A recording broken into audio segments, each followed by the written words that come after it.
반갑습니다. 자, 오늘 본문도 여러분에게 아주 익숙한 이야기 중에 하나입니다. 여러분은 이 설교를 언제 가장 많이 들었습니까? 오늘 본문을 가지고 하는 설교 말이지요. 추수감사절이죠. 10명의 나병 환자가 다 고침받았는데 돌아와 감사한 사람은 한 명뿐이다. 나머지 9은 은혜도 모르고 감사할 줄도 모르는 배은망덕한 사람이다.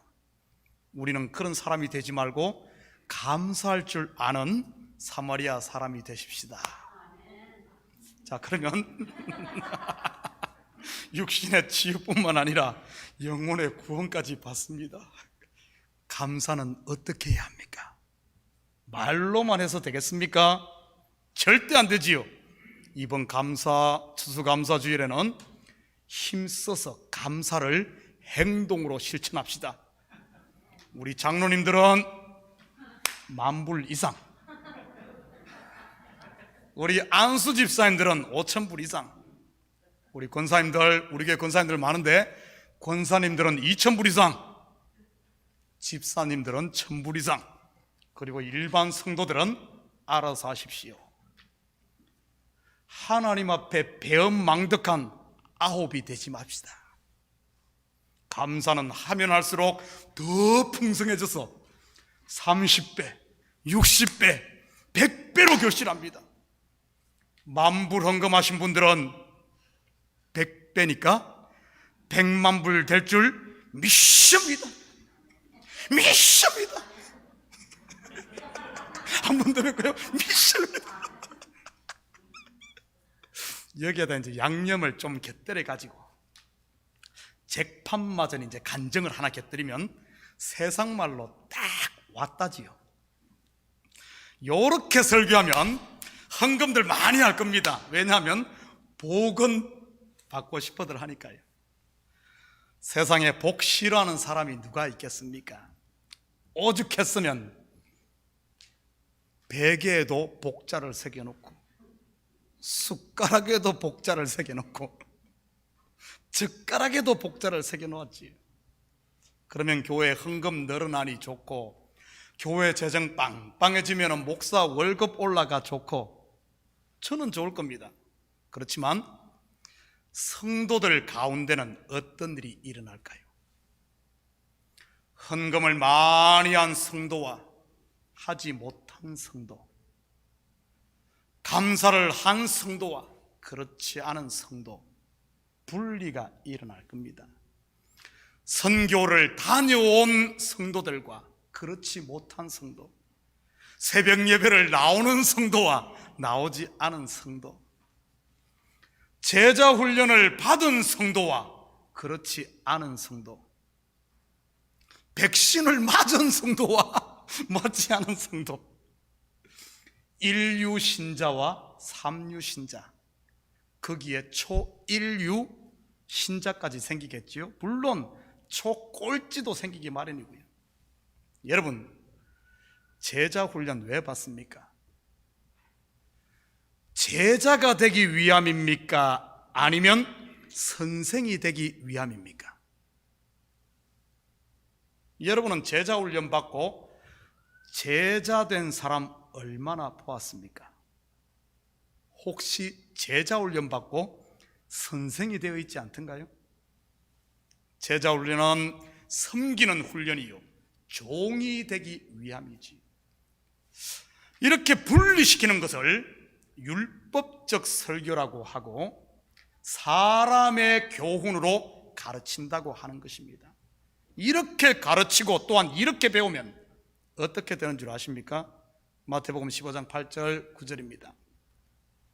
이 백성이 입술로는 나를 공경하되 마음은 내게서 멀도다. 사람의 계명으로 교훈을 삼아 가르치니 나를 헛되이 경배하는도다 하였느니라 하시고, 하나님을 헛되이 경배하게 하지요. 이 말은 결국 누구를 경배한다는 말일까요? 자신을 경배한다는 말입니다. 그리스도를 자기의 배를 위한 이익의 재료로 쓴다는 말이지요. 이러한 교훈의 포커스는 전부 자기입니다. 내가 무엇을 해야 하고 내가 무엇을 하지 말아야 한다고 가르치니 말이지요. 그리고 그 결과는요, 내가 했으면 나는 위너가 되고 내가 하지 못하면 나는 루저가 되는 것입니다.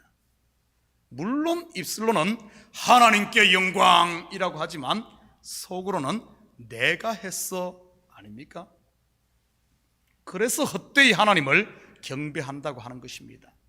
그에 비해 사람의 교훈이 아닌 복음 곧 진리로 듣게 되면요, 포커스가 내가 아닌 그분이 하신 일, 바로 하나님이지요.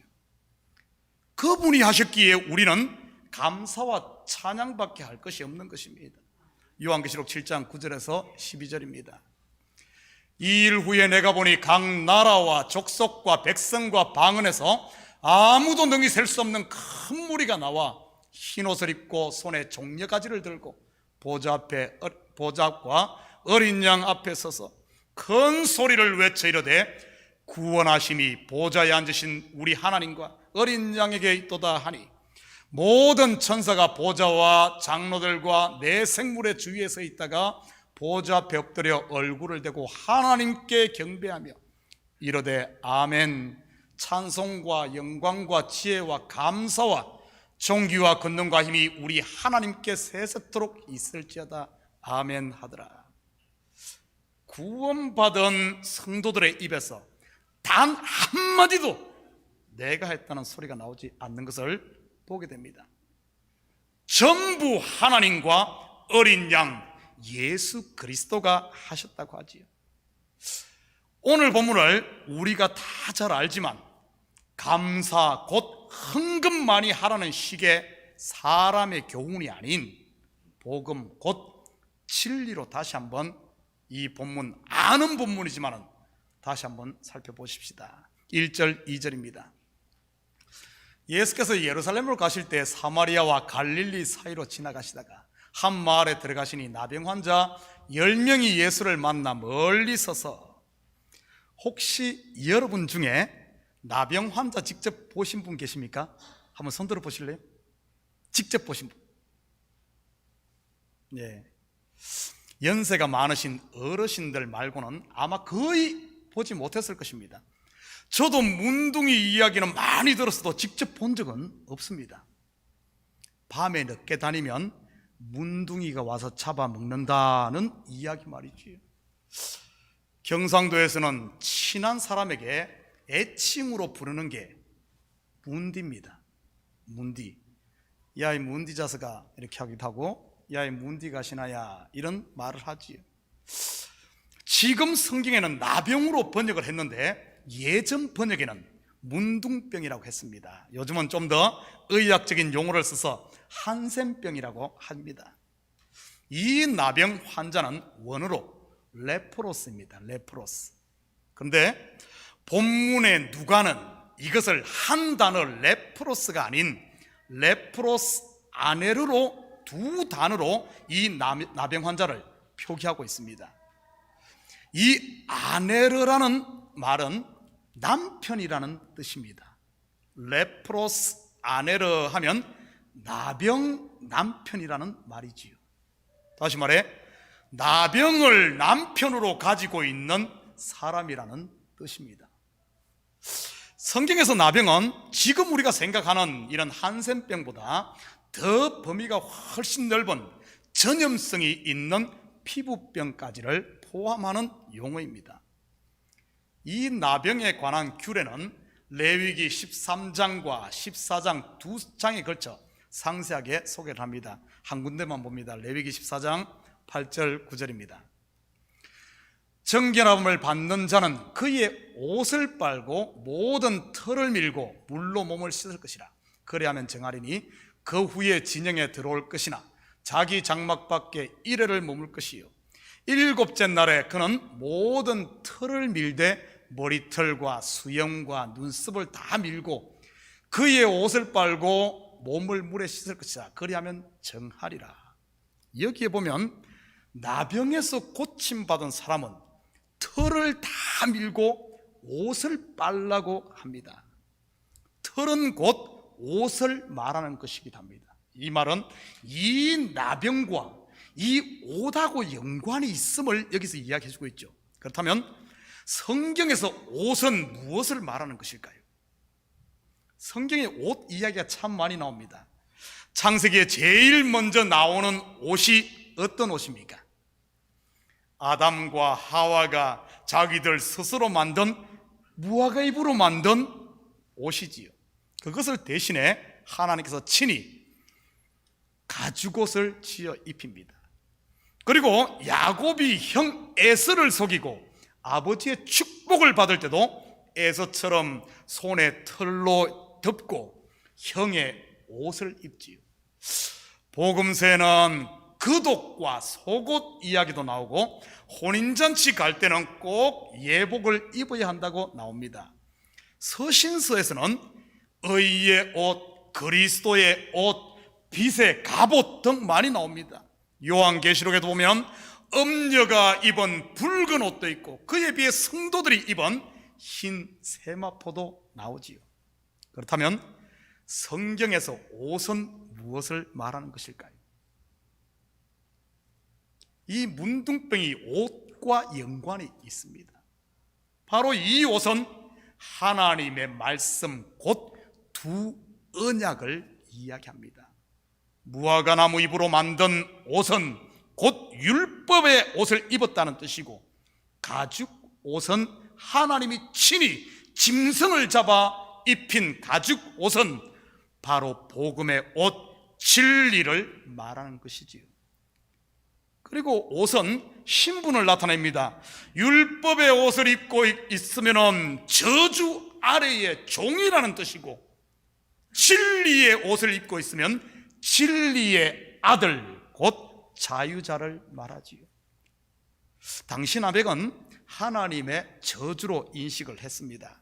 결국 나병을 남편으로 삼고 있는 나병 환자는 곧 하나님의 말씀을 율법의 교훈, 율법의 옷으로만 붙들고 살아가는 이 사람을 말하는 것입니다. 그의 수치, 곧 죄만 드러내는 더러운 옷인 율법 말이지요. 이것을 다른 말로는 거짓 남편이라고 하는 것입니다. 사마리아 수가성 여인이 그러고 있지 않았습니까? 5 남편이 있었지만 참이 아니었지요. 그리고 지금 있는 남편 또한 참이 아니었기에 그녀는 진리에 목말라 하고 있었던 것입니다. 그런 여인을 예수님께 찾아가셔서 다시는 목마르지 않을 생수를 주지 않습니까? 바로 참 남편, 진리가 되시는 자기 자신을 말이지요. 나병 환자 10명이 예수를 만나 그랬는데, 원어에는 10명이라고 하지 않고 그냥 열로만 나와 있습니다. 다시 말해 10이라는 나병 환자라는 뜻입니다. 성경에서 10은 무엇을 상징합니까? 바로 십계명 율법이지요. 이 말은 하나님의 말씀을 율법으로만 붙들고 있는, 하나님의 말씀을 율법의 옷으로만 입고 있는 사람들이라는 뜻입니다. 이는 곧 하나님의 말씀을 율법으로만 보고 있으면 그것이 곧 그 상태가 바로 나병 환자라는 말입니다. 그렇다면 우리가 처음부터 하나님의 말씀을 진리로 알았을까요? 아닙니다. 전부 하나님의 말씀 처음은 율법으로 알았지요. 그런 것을 보면 우리는 전부 모두 처음에는 다 10명의 나병 환자였다는 사실입니다. 우리 모두가 처음 출발은 문둥병자였다는 것이죠. 그런 것을 보면은, 제가 경상도 사람이라서 그런 건 아니고요, 참 경상도 예전부터 야이 문디야 이렇게 말하는 거 보면은 참 영적인 사람들이 사는 것 같아요. 우리가 다 문디인 줄을 알아. 다 문둥인 줄을 다. 어쩌면 지금도 내가 나병 환자일 수도 있고요. 말씀을 율법으로만 보고 있으면 말이지. 여러분에게 묻겠습니다. 이 마을에 예수님이 찾아가신 겁니까? 아니면은 이 문둥병자들이 예수님을 찾아온 겁니까? 한 마을에 들어가시니 예수님께서 친히 그 마을로 찾아가신 겁니다. 여기서 한 마을이라고 했는데 일반적으로 마을은 이 헬라 원어로는 폴리스라고 합니다. 폴리스란 단어를 사용합니다. 그런데 여기서는 폴리스 대신 코메라는 단어를 사용했습니다. 한 마을, 코메. 이 코메라는 말은 길게 누워있는 이라는 뜻으로 성벽이 없는 고을이나 촌을 일컫는 말입니다. 여러분, 길게 누워있는 게 뭐죠? 죽은 사람이 길게 누워있죠. 산 사람은요, 서있죠. 아마 이 마을은 나병 환자들만 사는 계곡을 말하는 것 같기도 합니다. 성경에서 일반적으로 산이 성전을 일컫는 곳이라면 골짜기는 죽음을 상징하는 것이니까요. 그래서 다윗도 시편 23편에서 내가 사망의 음침한 골짜기로 다녔다고 표현하고 있지 않습니까? 여러분, 그리고 이 마을이 위치한 곳이 어디죠? 사마리아와 갈릴리 사이입니다. 그 당시에 보면은 사마리아도 그러고 갈릴리도 그러고 유대인들에게 아주 천대시 받던 곳이고 이방인 취급받던 곳이 사마리아와 갈릴리 지방입니다. 심지어 유대인들은 사마리아 사람과는 상종치도 않았지요. 그런데 그렇게 천대받던 그곳 중에서도 사마리아와 갈릴리 사이, 즉 사마리아에서도 밀려나고 갈릴리에서도 끼지를 못하는 그 중간 사이에 위치한 나병 환자들이 사는 죽음의 계곡, 죽음의 마을. 낮고 낮은 곳 중에서도 가장 낮은 곳, 그곳에 지금 예수님이 친히 찾아오신 것입니다. 그렇다면 영적으로 이곳은 어디일까요? 영원한 천국과 그리고 속세인 세상 그 사이 말이지요. 그 사이에서 고통받고 있는 곳. 여러분, 둘 사이에 끼인 사이 인생. 내가 하나님을 쫓아가려고 하면은 내 속에 있는 육신의 생각, 사단이 나를 놔두지 않고, 그렇다고 내가 육신대로 살려고 하면은 하나님께서 나를 놔두지 않고, 그 사이에 끼인 그 마을, 교회 아닐까요? 지금 우리 성도들 아닐까요? 여러분, 출애굽기의 모습으로 말하자면 애굽과 가나안 사이, 바로 광야이지요. 오직 은혜 아니면 살 수 없는 곳 말입니다. 그러기 때문에 언제나 주님의 눈이, 그리고 주님의 발걸음이 멈춰 있는 곳, 구름 기둥과 불 기둥이 떠날 수 없는 함께하는 그곳. 우리 13절 14절 같이 봅니다. 소리를 높이 이르되 예수 선생님이여 우리를 불쌍히 여기소서거늘 보시고 이르시되 가서 제사장들에게 너희 몸을 보이라 하셨더니 그들이 가다가 깨끗함을 받은지라. 소리를 높여 이르되, 이 말은 단순히 고함을 질렀다는 이런 뜻이 아닙니다. 예수 그리스도가 오시자 자기가 나병 환자임을 자각한 죄인들의 이 차원이 다른, 차원이 더 높은 이런 부르짖음이라는 뜻이지요. 하나님의 말씀을 곧 율법으로만 볼 때는 매 구하는 것이 무엇을 먹을까, 무엇을 입을까, 무엇을 마실까만 구하고 있었는데, 땅의 것만 구했는데, 쉽게 말해 개미 기어가는 소리에 불과했는데, 예수 그리스도를 만나자 내가 죄인임을 알고 나서는 그 부르짖음이 그런 부르짖음이 아니라 하늘 보좌를 울리는 나를 불쌍히 여기소서는 이런 차원 높은 부르짖음 말이지. 그가 부르짖은 게 무엇입니까? 우리를 불쌍히 여기소서. 바로 죄가 드러난 곳, 하나님의 긍휼이 부어지는 곳, 어린 양의 피가 뿌려지는 곳, 바로 어디입니까? 그것이 바로 지성소의 언약궤 위 시연자, 바로 하나님의 자비와 임재가 있는 성전이 된 교회, 더 나아가 우리 심령이지요.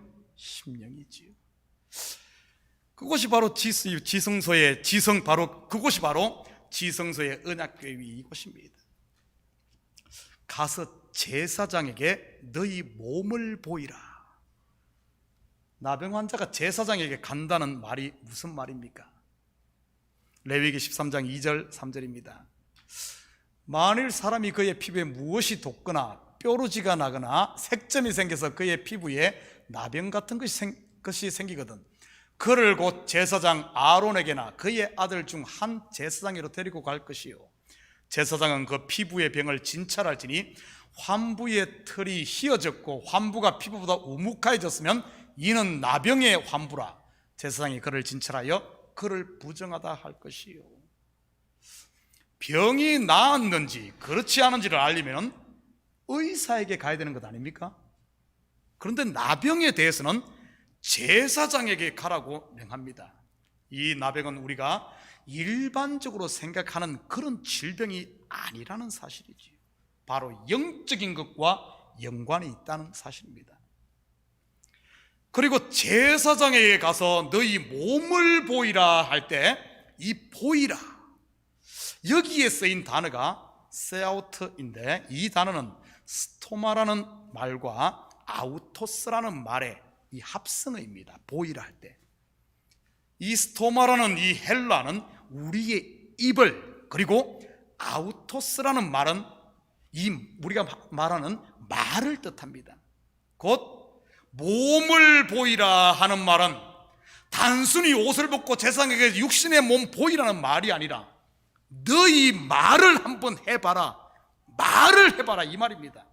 즉 그 사람의 말을 보면은 그 사람이 율법 아래 있는지 아니면은 은혜 아래 있는 거듭난 사람인지, 그 사람이 나병에서 치유됐는지 아닌지를 알 수 있다는 이런 말입니다. 그렇다면 나는 거듭난 사람인지 아니면은 여전히 율법 아래에서 종노릇하고 있는 사람인지 한번 점검해 볼까요? 15절 16절입니다. 그 중에 한 사람이 자기가 낳은 것을 보고 큰 소리로 하나님께 영광을 돌리며 돌아와 예수의 발 아래에 엎드려 감사하니 그는 사마리아 사람이라. 나병에서 낳은 사람 입에서 나온 말이 무엇입니까? 첫째, 큰 소리로 하나님께 영광을 돌리며, 두 번째는 엎드려 감사하니. 정확하게 우리가 서두에서 살펴보았던 구원받은 성도들의 모습이지요. 큰 소리로 외치르되 구원하심이 보좌에 앉으신 우리 하나님과 어린 양에게 있도다. 찬송과 영광과 지혜와 감사와 존귀와 권능과 힘이 우리 하나님께 세세토록 있을지어다. 그는 사마리아 사람이라. 여러분 어디서 많이 들어보지 않았습니까? 누가복음 10장 36절 37절입니다. 네 생각에는 이 세 사람 중에 누가 강도 만난 자의 이웃이 되겠느냐? 이러되 자비를 베푼 자니이다. 예수께서 이르시되 가서 너도 이와 같이 하라 하시니라. 강도 만난 자의 이웃이 누구입니까? 사마리아 사람, 곧 예수 그리스도지요. 그는 사마리아 사람이라 무슨 뜻일까요? 너의 말을 들어보니 너는 분명 거듭난 하나님의 아들이구나. 너는 예수에게 속한 자구나. 너는 작은 예수이구나 하는 이 말이지요. 여러분은 사마리아 사람입니까? 여러분은 예수님의 제자입니까? 그런데 여기서 중요한 사실은 예수님께서 이 나병 환자에게 누구에게 가서 보이라고 했습니까? 제사장이지요. 그런데 지금 이 한 사람은 누구 앞에 지금 와 서 있습니까? 바로 예수 그리스도입니다. 예수님이 중보자 되시는 참 제사장임을 알아보았다는 말이지요. 그는 율법으로 세워진 제사장이 아닌 진리로 세워진 하나님의 대제사장인 예수님 앞에 서 있었던 것입니다. 그는 더 이상 이 율법의 옷을 벗어버리고 진리의 옷을 입은 것이지. 17절 18절입니다. 예수께서 대답하여 이르시되 10사람이 다 깨끗함을 받지 아니하였느냐? 그 9은 어디 있느냐? 이 이방인 외에는 하나님께 영광을 돌리러 돌아온 자가 없느냐 하시고, 여러분에게 묻겠습니다. 9은 어디 갔을까요? 분명 나병 환자가 10이었는데 한 사람만 예수님께 돌아왔지요. 이건 맞추시는 분에게는 제가 예배 끝나고 요 밑에 스타벅스에서 맛있는 프라푸치노 라지로 해서 위크림까지 다 얹어서 한 잔 사드리도록 하겠습니다. 이렇게 얹으면 점심 한 끼가 나옵니다. 분명히 나머지 9도 다 고침 받았을 텐데 이 9은 어디에 갔을까요? 세상으로 갔다. 스타벅스 갔을까요? 너무 기쁜 나머지 제사장에게 가는 길을 잊어버리고 가족 만나러 집에 쫓아갔을까요? 날씨도 좋고 하니 골프 치러 갔나? 아니면 예수님께서 제사장에게 가라고 했으니 율법으로 세워진 제사장 만나러 갔을까요? 아시는 분 손 들고 한번 다 해보십시오. 이런 기회가 어디 있습니까? 프라푸치노 라지 위크림까지 얹은 세상으로 갔을까요? 집으로 갔을까요? 여러분, 만약에 우리가 여전히 그렇게만 보고 있다면 어쩌면 아직도 내가 율법 아래에 있는지 모릅니다. 돌아온 한 사람은 은혜를 아는 사람, 9은 배은망덕한 사람, 이렇게 두 개로 보고 있다면 여전히 내가 선과 악으로 분리해서 보고 있으니 말이지요. 여러분, 진리는 둘이 하나가 되는 것입니다. 열이 고침받자 하나가 된 것이지. 9은 바로 그 하나 속에 있는 겁니다. 10개의 계명으로 알고 있는 하나님의 말씀, 곧 율법이 예수 그리스도를 만나 치유되자 더 이상 내가 지켜야 할 열이 아니라 이제는 하나만 남는 것이지. 그 하나가 무엇입니까? 지난주 설교에서도 말씀드렸는데요,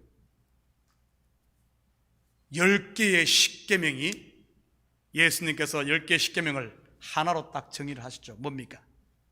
하나님을 사랑하고 내 이웃을 내 몸과 같이 사랑하라. 바로 하나의 계명인 사랑입니다. 예수님을 만나니 이제는 더 이상 열이 아닌 하나만 남은 것이지요. 바로 하나님의 사랑 말입니다. 그 사랑의 결정체가 바로 예수 그리스도시고, 여러분 스스로 한번 점검해 보시기 바랍니다. 여러분은 말씀을 볼 때 열로 보고 있는지 아니면 하나로 보는지 말이지요. 내가 좋아하는 것은 성경에서 모조리 하지 말라고 하고 내가 싫어하는 것은 전부 하라고 하니 이 성경을 보면 볼수록 살 수가 있나? 그겁니까? 아니면은 구절구절이 나를 향한 피 묻은 하나님의 사랑으로 보입니까?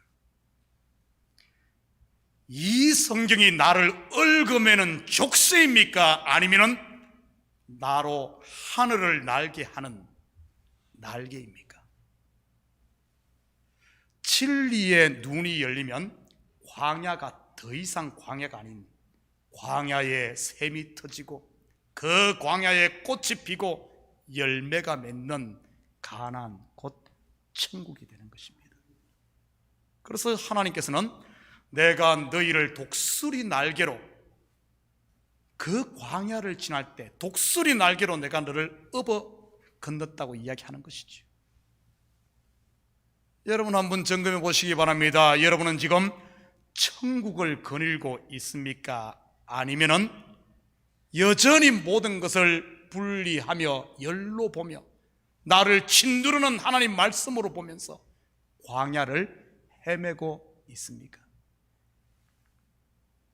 제가 확신하는데 여기에 있는 식구들, 저를 포함해서 열로 보였다가 하나로 보였다가 할 겁니다. 예배를 드리며 말씀을 들을 때는 하나로 보이는데 돌아서면 다시 열로 보이지요. 예배 끝나도 계속 하나로 보이기를 축복합니다. 19절입니다. 그에게 이르시되 일어나 가라, 내 믿음이 너를 구원하였느니라 하시더라. 여기서 내 믿음은 내가 너희에게 준 그 믿음이라는 이런 뜻입니다. 직역하면 내가 너를 자유케 했으니 이제 일어나 자유하라는 이런 말이지요.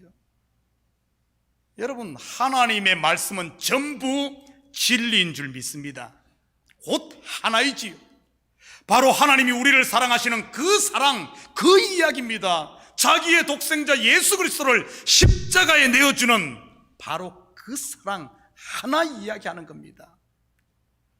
나를 태어나게 하심도 그분의 사랑이요, 데려가심도 그분의 사랑으로 인합니다. 건강케 하심도 그분의 사랑이요, 아프게 하심도 그분의 사랑 때문입니다. 사업이 잘되게 하심도 그분의 사랑이요, 망하게 하심도 하나님의 사랑 때문이지요. 진리 되시는 예수를 만나면 이제는 열이 아니라 하나가 되고 너와 내가 둘이 아닌 너와 내가 하나고, 내 속에 하나님이 있듯 네 속에도 하나님이 있고 너 속에 있는 하나님과 내 속에 있는 하나님이 한 분이시며 하나가 되는 것이지. 교회와 내가 하나가 되고 세상과 나는 강구듣고 오직 예수 한 분만 남는 줄 믿습니다. 그래서 성도의 몸짓 하나, 발짓 하나가 다 하나님의 영광이 되고 우리의 입의 모든 말이 감사가 되고 찬양이 되어야 하는 것입니다.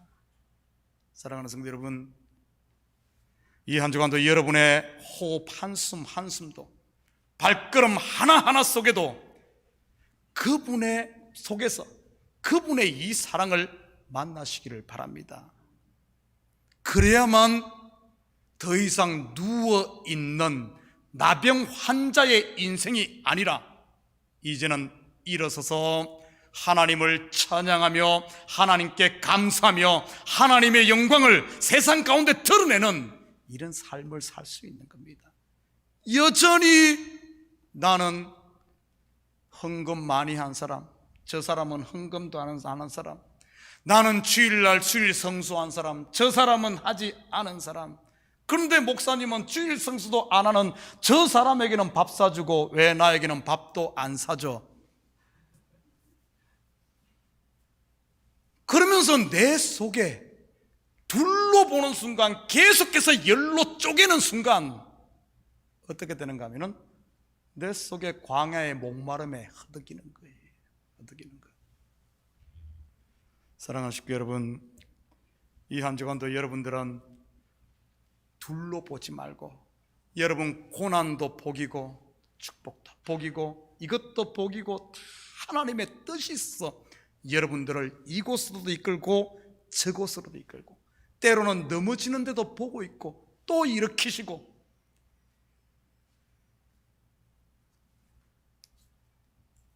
이 사랑, 어디를 보든 말씀뿐만 아니라 여러분의 삶의 흔적에서 하나님을 봄으로 말미암아 그분이 나를 향한 그 사랑 만나시고 그 사랑을 이제는 누리시고 그리고 그 사랑을 또 주님 앞에 고백하고 여러분의 모든 삶의 영역에 그 사랑을 흘려보내는 이런 사랑의 사도로 사는 복된 한 주가 되기를 주님의 이름으로 부탁드립니다. 같이 기도하십시다. 사랑의 아버지 하나님, 참으로 감사를 드립니다.